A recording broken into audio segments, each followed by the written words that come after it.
Autre conseil, donc toujours sur ce même sujet qui est intéressant, du fait qu'on a plusieurs aspérités, on a plusieurs matières.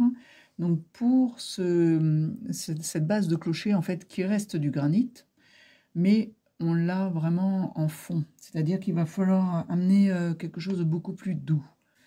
Donc pour cela, on est toujours sur la déclinaison de différentes couleurs. Je n'estompe jamais. Je ne vois pas l'intérêt d'estomper, sinon on a la matière en fait qui reste sur nos doigts et on l'enlève du tableau. Donc je trouve ça inintéressant. Donc je préfère passer du temps à mettre différentes couleurs de pastel et venir lisser en fait avec les autres pastels.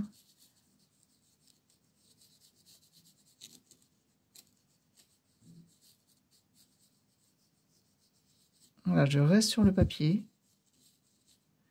et je viens lisser tranquillement.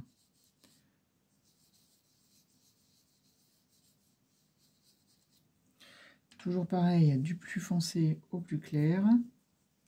Ce qui me permet maintenant d'ajouter un blanc coquille d'œuf. Je vais mixer en fait toutes les couleurs que j'ai déjà superposées. Ça va me donner une forme un dégradé en fait. Je vais laisser volontairement quelques nuances parmi les ocres roses et ocres jaunes ou les autres blancs que j'ai mis en dessous.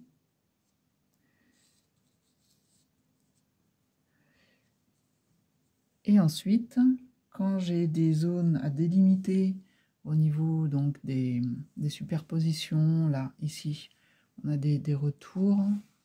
Donc, je prends la tranche du pastel et je vais juste décider de mettre mes retours ici.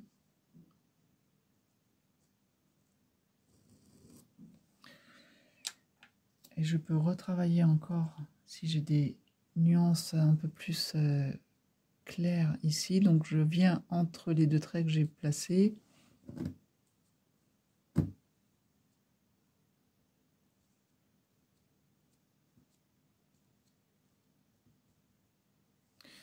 Après, on a une ombre un peu plus marquée au-dessus.